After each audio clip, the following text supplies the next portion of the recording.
Masih di Jakarta, Tribuners, Pengadilan Negeri Jakarta Selatan kembali menggelar sidang lanjutan perkara dugaan pembunuhan di luar hukum alias unlawful killing yang menewaskan 6 anggota ex-Laskar FPI pada hari ini Selasa 25 Januari 2022.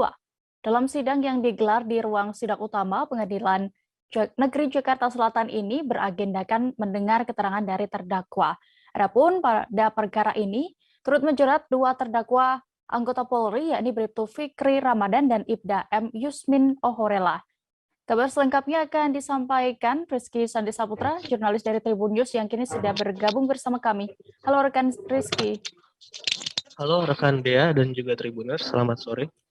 Selamat sore, bisa Anda jelaskan apa agenda sidang perkara dugaan unlawful killing hari ini? Lebih detailnya.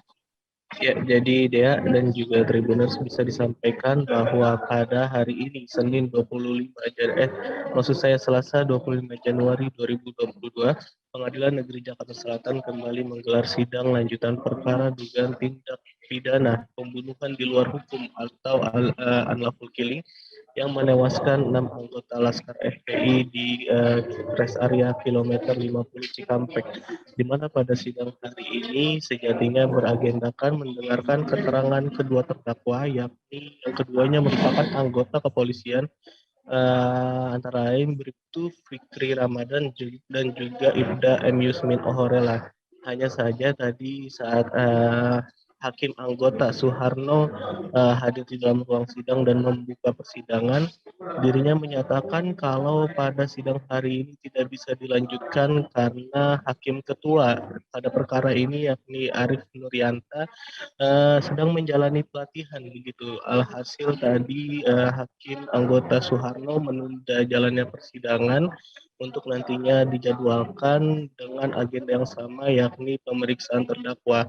Dengan begitu Dea, untuk sidang hari ini tadi majelis hakim tidak melangsungkan pemeriksaan terhadap kedua terdakwa karena susunan majelis hakim dinilai tidak lengkap dan juga jaksa penuntut umum menyatakan setuju begitu untuk dijadwalkan ulang, begitu halnya juga dengan kuasa hukum dan juga terdakwa Yusmin dan juga terdakwa Fikri.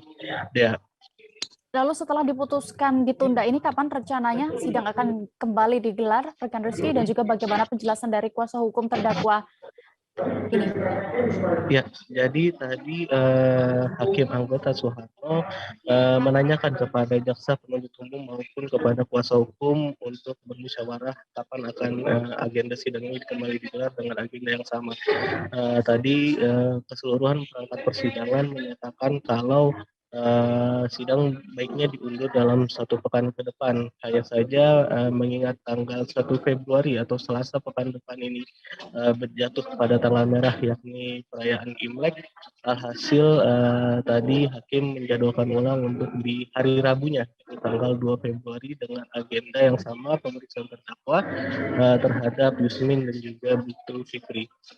Tadi juga kuasa hukum dari kedua terdakwa yakni Henry Yosodiningrat menyatakan kalau menjelang dengan agenda pemeriksaan terdakwa ini pihaknya tidak memiliki persiapan khusus apapun, hanya saja dia mengingatkan kepada kedua kliennya dalam hal ini terdakwa untuk berbicara atau memberikan keterangan sesuai dengan apa adanya kejadian di lokasi.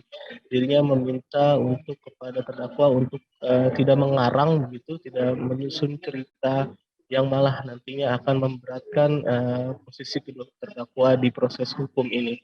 Sebab kata dia selama proses perjalanan persidangan ini, dirinya selalu menggali cerita para saksi, fakta dan juga ahli terkait dengan kebenaran begitu dan juga fakta-fakta. Jangan sampai nantinya ketika pemeriksaan terhadap keterangan terdakwa malah terdakwa sendiri yang mengarang cerita atau peristiwa dari kejadian ini begitu. Sebagai informasi juga Dea, dengan berlangsungnya agenda pemeriksaan terdakwa nantinya, maka dengan begitu proses persidangan terhadap kedua terdakwa semakin dekat pada penjatuhan tuntutan dari jaksa penuntut umum. Hanya saja terkait hal tersebut belum dibeberkan secara langsung atau secara detail oleh Henry Yosodiningrat. Begitu dia. Baik, Tribuners berikut kami tampilkan hasil wawancara rekan Rizky bersama kuasa hukum terdakwa unlawful killing Henry Yosodiningrat selengkapnya. Pemeriksaan kan harus lengkap majelis hakimnya. Ya, pasti tentunya juga jaksa penuntut umum juga akan menolak kalau tunggal. Kami pun begitu. Ya. Makanya hakim lebih mendahului bahwa karena sudah berhalangan mengikuti pelatihan teknis apa sidang ditunda, udah itu aja. Ya sudah mulai Rabu. Biasanya kan kita Selasa sama aja. Ada persiapan Pak menjelang sidang pemeriksaan terdakwa? Pemeriksaan terdakwa dapat. Ada persiapan apa? Nggak ada persiapan apa-apa. Kami hanya meminta kepada dua terdakwa ini agar memberikan keterangan apa adanya sesuai dengan peristiwa yang terjadi. Itu aja. Jadi jangan memberikan keterangan yang ngarang yang apa. Jadi karena apa? Kami pun turut mempertanggungjawabkan di muka hukum dan di hadapan Allah. Jangan lupa subscribe, share, komen, dan like ya.